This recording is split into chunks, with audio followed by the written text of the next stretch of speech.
خالق کائنات نے انسان کو اشرف المخلوقات بنایا ہے۔ اللہ نے انسان کے سوا جتنی مخلوقات بنائی ہیں سب مخلوقات کا سر نیچے کی طرف جھکایا ہے۔ جانوروں میں دیکھیں، درندوں میں دیکھیں، پرندوں میں دیکھیں، اڑنے والے اڑتے ہیں تو سر جھکا کے، چلنے والے پرندے، چلنے والے جانور چلتے ہیں تو سر جھکا کے، رینگنے والے رینگتے ہیں تو سر جھکا کے، لیکن انسان چلتا ہے تو سر اٹھا کے، اس لیے کہ یہ خالق کی شاہکار تخلیق ہے، اللہ کی شاہکار مخلوق ہے۔ اللہ رب العزت نے جب انسان کو دنیا میں اتارا، ساتھ ہی فانی، ازلی، ابدی قوانین اتارے تاکہ یہ انسان اشرف المخلوقات کا اعزاز اپنے سر پہ سجائے رکھے اور اپنی حدود سے نہ نکلے، کہ ایسا نہ ہو کہ یہ حد سے نکلے اور یہ اشرف المخلوقات ہونے کا اعزاز اس سے چھن جائے۔ اللہ رب العزت نے ہر دور میں ہر نبی کو صحائف اور کتب عطا فرما کے قوانین، منشور، لاز، آرٹیکلز لوگوں کو امپلیمنٹ کروانے کے لیے، معاشرے میں امن قائم کرنے کے لیے، انسان کو انسان رکھنے کے لیے، انسان کو اعلیٰ معیاری انسان رکھنے کے لیے خالق نے قوانین بھیجے۔ ان قوانین کی انتہا جس ذات پر ہوئی ہے وہ آپ کی اور میرے لجپال آقا مدینے کے سلطان کی ذات ہے، اس لیے کہ قرآن میں اللہ نے اپنے محبوب سے فرمایا انک لعلی خلق عظیم۔ اے حبیب، ہر نبی کو میں نے اخلاق دیے، ہر نبی کو اچھی عادتیں ملیں، لیکن اچھی عادتوں کی تکمیل، اچھی عادتوں کو مکمل میں نے کیا ہے حبیب تیری ذات پر، اچھی عادتوں کو میں نے ختم کر دیا ہے تیری ذات پر۔ حسن یوسف دم عیسیٰ ید بیضا داری، آنچ خوبہ ہما دارن تو تنہا داری۔ کوئی یوسف کا حسن لیے پھرتا ہے، کوئی عیسیٰ دم لیے پھرتا ہے، کوئی موسیٰ عصا لیے پھرتا ہے، کوئی موسیٰ ید بیضا لیا پھرتا ہے۔ حبیب ان سب میں انڈیویجولی طور پر، الگ الگ طور پر ان میں یہ اوصاف پائے جاتے ہیں، حبیب ان سب کے اوصاف اکٹھے کر کے میں نے تیری ذات میں جمع فرما دیا۔ انک لعلی خلق عظیم۔ اے حبیب، آپ اخلاق عالیہ کے عظیم منصب پر فائز ہیں، اور پھر حضور سرور کائنات صلی اللہ علیہ وسلم نے دنیا میں آ کر خود بھی ارشاد فرمایا انما بعثت لاتمم مکارم الاخلاق، لوگوں مجھے دنیا میں بھیجا گیا تاکہ میں اچھی عادتوں کو مکمل کر دوں، اچھی عادتوں کو پائے تکمیل تک پہنچا دوں۔ اچھی عادتیں کیا ہیں؟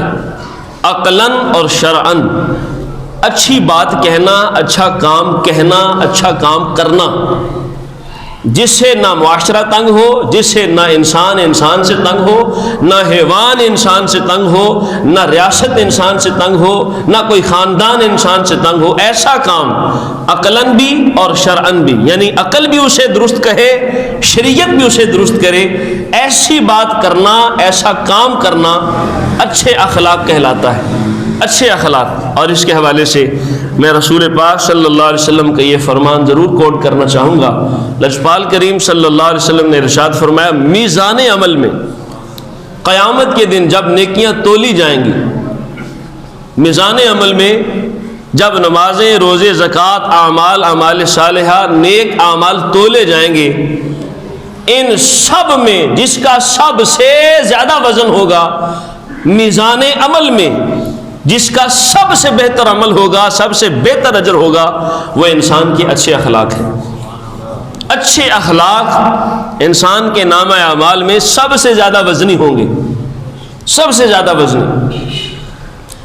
اگر ہم مدینہ کی تصویر دیکھیں، ایک ہی بستی سے 2 جنازے اٹھتے ہیں، 2 جنازے، ایک ہی بستی سے 2 جنازے، اور ایک کے بارے میں لوگ کہتے ہیں جنتی ہے، میرے حضور فرماتے ہیں ثابت ہو گیا۔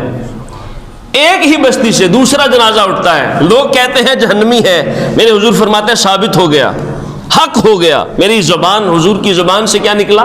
ثابت ہے، حق ہو گیا، لازم ہو گئی۔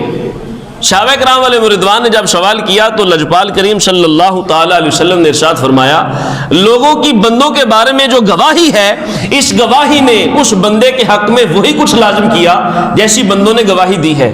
تو مرنے کے بعد اگر لوگ یہ کہیں کہ اچھا انسان تھا، پھر سمجھو کہ آخرت کی منازل آسان رہیں گی، اور اگر لوگوں کی زبان پر کہیں یہ آ گیا کہ ظالم تھا، فاسق تھا، زانی تھا، تکلیف پہنچانے والا تھا، اس کی زبان سے اور اس کے ہاتھ سے دوسرے محفوظ نہ تھے، پھر سمجھو کہ گواہی لازم ہو گئی۔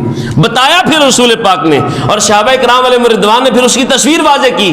نمازی بھی تھا جس کو جہنمی قرار دیا، نمازی بھی پڑھتا تھا، سب کچھ کرتا تھا، لیکن فرمایا ہمسائے اس کے شر سے بچے نہیں تھے، اس کے ہمسائے اس کے شر سے غیر محفوظ تھے۔ اور جو جنتی تھا اس کے پاس نمازیں اتنی خاص نہیں تھیں، اور روزے اتنے اعلیٰ نہیں تھے، پڑھتے ضرور تھے لیکن بہت زیادہ نوافل، بہت زیادہ تلاوت، بہت زیادہ رکوع و سجود نہ تھا، لیکن جنتی کس بات پر ہوئے؟ اس سے ہمسائے اس کے خوش تھے، اس سے دوست اس سے خوش تھے۔ تو یہ بات معلوم ہو گئی کہ اعمال صالحہ کے ساتھ انسان کے اچھے اخلاق انسان کو دنیا میں بھی بھلا قرار دیتے ہیں، آخرت میں بھی کامیابی کروا دیتے ہیں۔ اور میاں محمد بخش رحمۃ اللہ علیہ تو بہت خوبصورت بات فرمائی، دنیا اتے رکھ فقیرہ ایسا بین کھلون، جے روے تے ہسن لوکی ٹر جاویں تے رون۔ دنیا میں جب تم آئے تھے تمہاری زبان پر کہا تھا، رو رہے تھے، اور لوگ تمہارے آنے پر جشن کر رہے تھے، خوشی منا رہے تھے کہ آمد ہوئی ہے بچے کی۔ تم آئے تھے، تم رو رہے تھے، لوگ ہنس رہے تھے۔ جب تم جاؤ ایسی زندگی گزار کے جاؤ لوگوں کی آنکھیں اشک بار ہو اور تمہارے لبوں پر مسکراہٹ ہو۔ تم جاؤ تو ہنستے ہوئے جاؤ اور لوگ تمہاری یاد میں رو رہے ہوں، عجب آزاد شخص تھا، عجب کمال شخص تھا، کاش کہ ایسی زندگی اور ایسے اخلاق ہمیں نصیب ہو جائیں۔ میرے رسول پاک صلی اللہ تعالی علیہ وسلم نے ارشاد فرمایا، خیرکم لأہلکم وانا خیرکم لأہلی۔ تم میں سے بہترین وہ ہے جو اپنے گھر والوں کے لیے بہتر ہے، اور سنو میں اپنے گھر والوں کے لیے سب سے بہتر ہوں۔ حضور نے کیا فرمایا؟ میں اپنے گھر والوں کے لیے سب سے بہتر ہوں، اور تم میں سے بہتر وہ ہے جو اپنے گھر والوں کے لیے بہتر ہے۔ گھر میں جاؤ تو لوگ کہیں پھولوں کا گلدستہ آیا ہے، یہ نہ کہیں کہ جلاد آیا ہے۔ جاتے ہی بچوں پر روب، بیوی پر دشنام بازی اور گالیاں، یہ میرے نبی کی سیرت نہیں ہے۔ گھر میں جاؤ ایسے جاؤ کہ کہیں پھولوں کا گلدستہ آیا ہے، تم سے بچے سہمے سہمے کمروں میں نہ جائیں، بلکہ تمہارے ارد گرد آ کر گھیرا ڈال لیں، تمہارے ارد گرد آ کر محبت اور شفقت لیں۔ بیوی تم سے مانوس ہو، زوجہ تمہارے پیار کی گرفتار ہو، ایسا نہ ہو کہ تمہیں دیکھ کر اس کے ماتھے پر بل چڑھ جائیں اور تیوری چڑھائے۔ لیکن دوسری طرف یہ بھی فرمایا ہے کہ بیوی اور عورت کو بھی چاہیے کہ وہ بھی سیکھے کہ میرے حق کیا ہیں اور میرے فرائض کیا ہیں۔ جب وہ اپنے فرائض پورے ادا کرے گی تو شوہر بھی اپنے فرائض اور ذمہ داریاں پوری ادا کرے گا۔ تو دونوں طرف سے تعلیم ارشاد فرمائی گئی۔ ہر معاشرے کے اندر اگر حسن چاہیے، اگر خاندانوں کی بہتری چاہیے، اور اگر قوم کو بہترین انسان چاہیے، تو پھر سب سے بنیادی ضرورت ہے کہ گھر کا ماحول درست کیا جائے، گھر کو درست کیا جائے، اس لیے کہ گھر اور فرد معاشرے کی اکائی ہے۔ فرد سے معاشرہ بنتا ہے، معاشرے سے قوم بنتی ہے، اور قوموں سے ملک بنتے ہیں۔ گویا ملکوں کی بنیاد قوموں پر ہے، قوموں کی بنیاد معاشروں پر ہے، معاشروں کی بنیاد خاندانوں پر ہے، اور خاندانوں کی بنیاد فرد پر ہے۔ اگر فرد درست نہ ہوا تو خاندان بھی درست نہ بنیں گے، اور اگر خاندان بگڑ گئے تو معاشرہ بگڑ گیا، اور اگر معاشرہ بگڑا تو قوم بگڑی، اور اگر قوم بگڑ گئی تو پھر سارے کا سارا ملک بگڑ جائے گا۔ اور ہر ملک بگڑا ہوا ہو تو پھر زمانے میں دنیا میں ہم امن دیکھ نہیں سکتے۔ لہذا قوموں کی بہتری منحصر ہے افراد پر، پہلی اکائی ہے فرد کی۔ بندہ درست ہو جائے، بندہ بہتر ہو جائے۔ میرے رسول صلی اللہ علیہ وسلم نے تو اخلاقیات میں یہاں تک بھی فرمایا، لا تحتقرن بمعروف ولو ان تلقى اخاك بوجه طلق۔ میرے غلاموں، چھوٹی سی نیکی کو چھوٹا سمجھ کے نہ چھوڑنا، وہ اگرچہ تمہارا اپنے بھائی کے ساتھ مسکرا کر ملنا ہی کیوں نہ ہو۔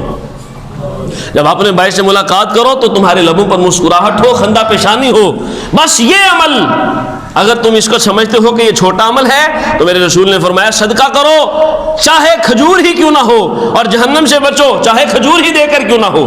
صدقہ چھوٹا عمل ہم سمجھتے ہیں، اور نیکی لوگوں سے ملنا اور مسلمانوں سے مصافحہ کرنا ہم چھوٹا عمل سمجھتے ہیں، حالانکہ میرے حضور نے فرمایا چھوٹی سی نیکی کو بھی چھوٹا نہ سمجھو۔ ایک ذرّی اصول آپ کو بتا دوں، زندگی بھر کے لیے کام آئے گا، مشقت کے ڈر سے نیکی نہ چھوڑو۔ کیا فرمایا؟ مشقت کی وجہ سے نیکی نہ چھوڑو، یہ سمجھتے ہوئے کہ میں تھک گیا ہوں، میں تکلیف میں مبتلا ہوں، مجھے مشقت اٹھانی پڑ رہی ہے، مشقت کے ڈر سے نیکی نہ چھوڑو، مشقت گزر جائے گی، نیکی نامہ اعمال میں زندہ رہے گی۔ مشقت وقت گزر جاتا ہے، رو کے بھی ہنس کے بھی، وقت گزر جانا ہے، تو مشقت کے ڈر سے نیکی نہ چھوڑو کہ مشقت گزر جائے گی اور نیکی اعمال میں باقی رہے گی، اور لذت کی وجہ سے گناہ نہ کرو۔ کیا فرمایا گیا؟ لذت کی وجہ سے خطا نہ کرو، صرف اپنی ذاتی تسکین کے لیے گناہ نہ کرو، اس لیے کہ لذت چلے جائے گی، گناہ نامہ اعمال میں باقی رہ جائے گا۔ یہ دو اصول زندگی میں اگر اپنا لیے جائیں تو معاشرہ امن و سلامتی کا علمبردار بن جائے گا۔ محترم سامعین، میں چند گزارشات آپ کے سامنے رکھنا چاہتا ہوں۔ معاشرے کے اخلاقی طور پر کیا ذمہ داریاں ہیں، ہم معاشرے میں جس میں رہ رہے ہیں اس معاشرے میں رہتے ہوئے ہمارے اوپر کیا کیا امور لازم ہیں، کس کس طریقے سے ہم اپنے آپ کو محفوظ کر سکتے ہیں اور اپنی ذات سے دوسروں کو محفوظ کر سکتے ہیں۔ تو اس حوالے سے چند گزارشات، بہت اشد ضرورت ہے اس معاشرے کو۔ میں چند مثالیں آپ کے سامنے رکھوں گا اور آپ اس پر ایگری کریں گے، آپ سمجھیں گے کہ واقعی معاشرے میں ایسا ہے، اور جس کے ساتھ بیت رہی ہوتی ہے وہ یا تو لحاظ کرتے ہوئے مروت میں نہیں بولتا، یا زمانے میں دبا ہوا ہے اس لیے نہیں بولتا، وہ مشکل میں ہے معاشرے کے کسی ظلم کی وجہ سے، کسی ستم کی وجہ سے، کسی مشکل کا شکار ہے، لیکن اس کی زبان بند کر دی گئی۔ یہاں تو بولنے کو ترستی ہے زبان میری۔ معاشرے کا کردار یہ ہو گیا کہ اگر کوئی شخص برائی میں مبتلا ہے اور ظلم و ستم کا شکار ہے، یا اس پر ظلم کرنے والا وڈیرا ہے جس کے سامنے وہ بول نہیں سکتا، یا کوئی اس کا دوست اور قریبی ہے، ہمسایہ ہے، کوئی رشتہ دار ہے، اسے مروت مار گئی، وہ کہہ نہیں سکتا، لیکن معاشرے میں ایسی تکالیف ہمارے وجود سے لوگوں کو پہنچتی ہیں۔ کیا ہمارے گلوں میں لگے ہوئے پرنالوں کا رخ باہر کو نہیں ہوتا؟ بارش کے دوران مسجد سے نمازی گزرنے والے، کیا ان کے کپڑے اس چھینٹوں کی وجہ سے خراب نہیں ہوتے؟ ان کا بہتر طریقے سے انتظام نہیں کیا جا سکتا؟ گھروں میں لگے ہوئے، یہ دیکھیں چھوٹی چھوٹی سی باتیں ہیں، لیکن ہمارے معاشرے کو اس قدر سخت ضرورت ہے، اگر ہم ان باتوں پر عمل کریں گے تو انشاءاللہ العزیز ہمارا وجود بھی محفوظ رہے گا اور ہمارے وجود سے دوسرے بھی محفوظ رہیں گے۔ اور یہی فلسفہ میرے رسول صلی اللہ علیہ وسلم کا کہ مومن کہلانے کا حقدار وہی ہے جس کی زبان سے اور جس کے ہاتھ سے، جس کے کردار سے دوسرے مسلمانوں کو محفوظ اور حفاظت ملے، دوسرے مسلمان جس سے محفوظ رہیں۔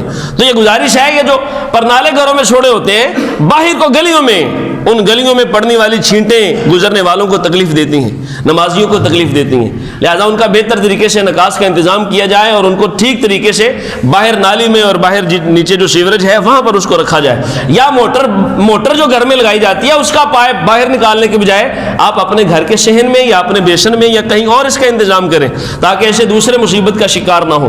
اسی طریقے سے دوسری عرض گزارش کرنی تھی، ہم اپنا گھر بنوا رہے ہیں، گھر بنوانے کے لیے ہمیں سیمنٹ کی ضرورت ہے، ہمیں اینٹوں کی ضرورت ہے، ہمیں بجری کی ضرورت ہے، لیکن اس بات کا خیال لازمی رکھیں کہ راستے میں ریت پھینکوانے سے، راستے میں بجری سٹوانے سے اور اینٹیں جڑوانے سے کہیں راستہ تنگ تو نہیں ہو گیا۔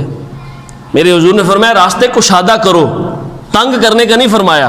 تو یہ دیکھنا ہے کہ کیا ہمارے اس عمل سے کوئی تکلیف میں مبتلا تو نہیں، ہمارے اس عمل سے کوئی مشکل کا شکار تو نہیں۔ ظاہر ہے وہ گزر جائے گا، وہ نہیں کہے گا، مروت میں نہیں کہے گا، لحاظ میں نہیں کہے گا، شرم میں نہیں کہے گا، لیکن اس کی وجہ سے ایک شخص نہیں، ہر شخص تنگ ہوگا اگر اس نے ایسا صورتحال پیدا کر رکھی ہے۔ اگر کوئی مجبوری ہو تو اس میں پیشگی معذرت کرے کہ یہ میرا معاملہ ہے، یہ میری مجبوری ہے، لہٰذا لوگوں کی معذرت بھی کر لے اگر اس کو اس طرح کا معاملہ کرنا ہے، لیکن بلا اجازت شرعی کسی کا راستہ روکنا اور کسی کا راستہ ختم کر دینا اور حق کے راہداری بھی نہ دینا، یہ شرعاً اور قانوناً جرم ہے، اور یہ جرم ہمارے معاشرے میں اکثر ہو جاتا ہے، اس کا لحاظ نہیں کیا جاتا۔ تیسری گزارش، گھروں میں بیویاں صفائی کرتی ہیں، سارا کوڑا اکٹھا کر کے یا گلی کے نکر میں یا کسی کے گھر کے سامنے، وہ بیچارہ شرم کے مارے اب کیا کہے، سامنے والا شریف آدمی ہے وہ کہتا کچھ نہیں، لیکن سارا کوڑا اکٹھا کر کے کسی کے گھر کے سامنے رکھ دی.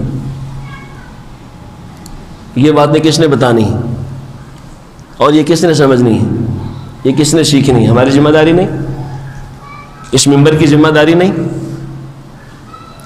تو گھروں میں بیویوں کو سمجھائیں کہ جب فرش صاف کرتی ہیں یا کوڑا کٹی کرتی ہیں تو سائڈ پہ رکھیں. کسی کا دروازہ خراب کرنے کی اور کسی کے گھر کو خراب کرنے کی کیا ضرورت ہے؟ وہ پانی سارا بہ گیا سامنے والے کے گھر میں، جو بچہ آ رہا ہے مٹی لے کر اس کے گھر میں جا رہا ہے، جو رشتہ دار جائے گا اس کے گھر میں جائے گا، اس کا سارا صحن بھی خراب ہوگا.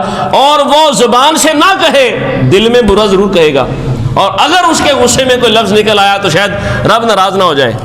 چوتھی گزارش، معاشرے میں گزرتے ہوئے کبھی آپ کو بھی اتفاق ہوا ہوگا، مجھے بہت دفعہ ہوا ہے، نوجوان نسل، ہماری نوجوان بچے یہاں پر تشریف فرما ہے، ان سے گزارش کروں گا، ایسی گالی نکالتے ہیں کہ سر شرم سے جھک جاتا ہے.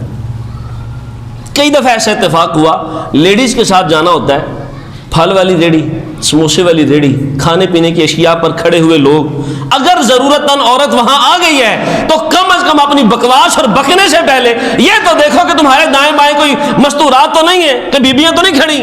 لیکن اس کے ساتھ ساتھ یہ بھی یاد رکھیے، گالی دینا کتنا بڑا وبال ہے. میرے حضور نے فرمایا، روایت کا مفہوم ہے، فرمایا اپنے ماں باپ کو گالی نہ دو. شاہ بنرس کی حضور کو اپنے ماں باپ کو بھی گالی دیتا ہے. فرمایا جب کسی کی ماں باپ کو گالی دو گے تو حقیقت میں تمہارے ماں باپ کو گالی جائے گی. اور سیدنا علی المرتضیٰ رضی اللہ تعالیٰ عنہ کی ایک روایت کا مفہوم ہے، جو بندہ قصداً ارادتاً ایک گالی اپنی زبان پر لاتا ہے، ایک بچھو اس کی قبر کے لیے تیار کر دیا جاتا ہے. کہاں ہے ہمارا معاشرہ؟ ایسی واہیات قسم کی گالیاں یہ چھوٹے چھوٹے بچے معاشرے میں گزرتے ہوئے نکالتے ہیں، ہمارا سر شرم سے جھک جاتا ہے. اور اگر لیڈی ساتھ ہو تو پھر تو اور الامان الحفیظ، کانوں میں انگلیاں گھسیڑنے کا دل کرتا ہے کہ میں کس معاشرے میں جی رہا ہوں، جس معاشرے کے بچے کی بھی تربیت ایسی نہیں ہے کہ وہ کم از کم دائیں بائیں تو کسی کو دیکھے گالی نکالتے ہوئے. گالی نکالنا ہی نہیں چاہیے، لیکن اگر کوئی اس طرح کا معاملہ ہو بھی گیا ہے تو اتنا لحاظ تو کم از کم کیا جائے کہ دائیں بائیں کوئی شخص موجود ہے، کوئی عورت موجود ہے، کوئی معزز شخص موجود ہے، کوئی عالم موجود ہے، کوئی اور شخصیت موجود ہے، کم از کم اس کا تو لحاظ کر لیا جائے. لیکن ایسا بد لحاظ معاشرہ ہے، میں سوری ٹو سے، کیونکہ اپنے بھی خفا مجھ سے، بیگانے بھی ہیں ناخوش، میں زہر حلال کو کبھی کہہ نہ سکا قند. جو میرے معاشرے کی برائی ہے اگر میں نہیں بیان کروں گا تو میں مجرم ہوں. مجھے بیان کرنے کا حق ہے اور آپ کو سننے کا اور عمل کرنے کا حق ہے. اس لیے میں بڑے افسردہ دل کے ساتھ یہ گزارشات آپ کے سامنے رکھ رہا ہوں کہ اپنی ذات کو، اپنے ہاتھوں کو اس طرح قابو میں رکھیے، کنٹرول یور سیلف، کہ آپ کی زندگی کی وجہ سے کوئی اور تنگ تو نہیں ہے، کوئی اور پریشان تو نہیں ہے. دیکھیں اپنی ذات کا محاسبہ کریں کہ میرے کسی عمل کی وجہ سے، میری کسی زبان کی وجہ سے، میرے کڑوے بول کی وجہ سے کسی کا دل تو نہیں دکھ رہا، کسی کو رنج تو نہیں پہنچ رہا، کسی کو تکلیف تو نہیں پہنچ رہی. یہاں تو آوے کا آوا بگڑا ہوا ہے. مجھے بتاؤ، میرے حضور نے فرمایا جس نے کسی کی ایک بالشت زمین غصب کر لی، ایک مٹھی، یہ بالشت ہے، جس نے ایک بالشت، ایک مٹھی کے برابر کسی کی زمین غصب کی، قبضہ کیا، میرے حضور نے فرمایا 7 زمینوں تک نیچے گھسیڑ بھی دیا جائے گا اور 7 زمینیں توق بنا کر اس کے گلے میں ڈالی جائیں گی. یہاں صرف ایک بالشت کی بات ہے، یہاں تو مرلوں کے مرلے غصب کر لیے جاتے ہیں. میرے معاشرے کو کس نے سمجھانا ہے کہ یہ ناجائز ہے؟ یہاں تو کنالوں کی کنالیں ہڑپ کر لی جاتی ہیں. میرے حضور صلی اللہ تعالی علیہ وسلم نے قدم قدم پر اپنی امت کی اصلاح فرمائی اور قدم قدم پر ان کے آئینے کو، ان کے دل کے آئینے کو صاف کرنے کی کوشش کی ہے. کاش کہ ایسا ہو جائے، بندہ گلی سے گزر رہا ہو، لوگ دیکھ کر کہیں کہ غلام مصطفیٰ جا رہا ہے، میری ذات سے اور میرے وجود سے کسی کو رنج نہ پہنچے.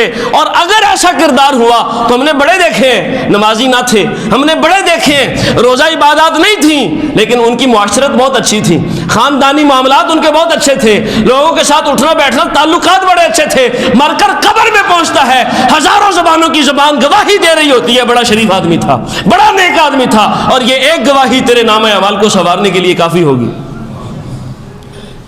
نہ خدا ہی ملا، نہ وصال صنم، نہ ادھر کے رہے نہ ادھر کے رہے، نہ ہمارا دین بہتر نہ ہماری دنیا بہتر. کچھ تو کم از کم بہتر ہونا چاہیے نا. اگر ہماری عبادات کامل نہیں ہیں تو کم از کم اخلاق ہی کامل ہو جائے، کم از کم اچھی عادات ہی بہتر ہو جائیں.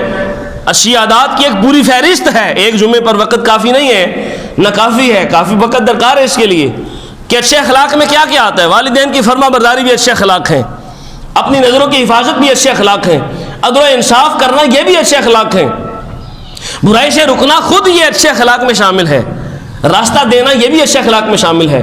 اور روڑے ہٹانا اور رکاوٹیں ہٹانا یہ بھی اچھے اخلاق میں شامل ہے۔ میرے حضور صلی اللہ علیہ وسلم نے ارشاد فرمایا ایمان کے 360 شعبے ہیں۔ کتنے؟ 360 شعبے ہیں، اور ان میں سے سب سے ادنا درجہ اماطۃ الاذی عن الطریق، راستے سے پڑی ہوئی وہ چیز جو رکاوٹ بن رہی ہو اس راستے سے اس چیز کو ہٹا دینا ایمان کا ایک درجہ ہے، اور اس پر بھی اللہ اجر عطا فرماتا ہے۔ راستے سے چیز ہٹانا۔ دیکھو میں نے نماز نہیں پڑھی، روزہ نہیں رکھا، زکوٰۃ نہیں دی، حج نہیں کیا، راستے سے چلتے چلتے میں نے صرف ایک کنکری، ایک کانٹا ہٹایا ہے، اور میرے لجپال نے میرے نامہ اعمال میں نیکی داخل کر دی۔ میرے رب کریم کتنے کریم ہیں جنہوں نے بندوں کے قدم قدم پر کیسے کیسے انمول اجر رکھے ہیں۔ وہ تو نہایت سستا سودا بیچ رہے ہیں جنت کا، ہم مفلس کیا مول چکائیں، اپنے ہاتھ تو خالی ہیں۔ گزارش ہے ہاتھ باندھ کر کہ یہ جو معاشرتی تھوڑے چھوٹے چھوٹے مسائل ہیں جن پر توجہ نہیں کی جاتی، اس پر غور کیجئے۔ اور ایک سب سے اہم بات، آج کل چونکہ شہری اور افطاری کے دوران راستے میں کوئی پکوڑے لگا کر بیٹھا ہے، کوئی کچوری لگا کر بیٹھا ہے، کوئی پوپٹ بادانہ بیچ رہا ہے، راستے میں چلتے چلتے گزرتے گزرتے بندہ جاتے جاتے پکوڑے والے سے پکوڑا پکڑا اٹھا کے منہ میں ڈال لیا، فالسے کی ریڑھی سے فالسے اٹھائے منہ میں ڈال لیے، بیر کی ریڑھی سے بیر اٹھایا منہ میں ڈال لیا، کنو کی ریڑھی سے کنو پکڑا جیب میں ڈال لیا۔ ایک شیخ کا میں نے واقعہ پڑھا ہے، قبر میں جب ان سے پوچھا گیا کہ آپ کے ساتھ کیا معاملہ کیا گیا، انہوں نے کہا اللہ نے مجھے بخش دیا لیکن جنت میں جانے سے رکا ہوں۔ کہا وجہ کیا بنی؟ کہا بغیر اجازت کسی کے درخت سے ٹہنی توڑ کر میں نے مسواک کر لی تھی، اس کا وبال یہ ہے کہ اب تک جنت میں جانے سے رکا ہوں۔ مجھے یہ بتاؤ کسی کے درخت سے بلا اجازت ٹہنی اتار کر مسواک کیا، اس نے کی سنت ہے لیکن بلا اجازت کسی کے درخت سے ٹہنی لی تھی، قیمتی درخت ہوگا اس لیے رک گیا ہوں۔ مجھے بتاؤ جو ریڑھی سے چلتے چلتے پکوڑا اٹھا کے کھا لیا، ریڑھی سے چلتے چلتے، وہ تو نہیں کہے گا بیچارہ شرم کے مارے، لیکن اگر 10 بندے گزرے ایک ایک پکوڑا اٹھا کر کھائیں، کلو تو اس کا گیا نا، اور ایوریج لگائیں اس کے پورے دن کی، اگر 10 بندے 20 گزرے، ایک دن کا معاملہ نہیں ہے یہ، 2 دن کا معاملہ نہیں ہے، پورے 30 دن کا معاملہ ہے۔ اور جس کا روزگار یہ ہے، لوگوں کا ایسا کردار بن گیا کہ وہ اس چھوٹی سے گناہ کو گناہ سمجھتے نہیں، کہ کسی کی چیز بلا اجازت پکڑ کے اٹھا کے منہ میں ڈالی اور ہڑپ کر گئے۔ کتنا وبال ہے اس کا سمجھیے، بلا اجازت ایسی چیزیں اٹھانا اور اس کا استعمال۔ ہاں یہ ضرور ہے کہ آپ کھجوریں لینے کے لیے کھڑے ہوئے، آپ نے کھجور پکڑی اور اس سے پوچھا حضرت چیک کر لوں، وہ اجازت دے تو چیک ضرور کیجئے۔ اکثر ایسا ہوتا ہے کہ اجازت ہوتی ہے لیکن اگر اجازت نہ ہو تو پھر ایسی صورت میں دیکھیں نا، کچھ چیزیں کچھ آئٹمز مہنگی ہوتی ہیں، ان مہنگی آئٹمز کو ایک ایک پکڑ کر بھی استعمال کرنا شروع کر دیں اور بلا اجازت کھانا شروع کر دیں تو اس کا اچھا خاصا نقصان ہو جائے گا، لیکن ہم اس کے نقصان کو نہیں سمجھے۔ خالق کائنات ہمیں ہدایت نصیب فرمائے۔ نہ کافی ہے یہ موضوع، انشاءاللہ لذیذ موقع ملا تو اگلے جمعے پر اس کی وضاحت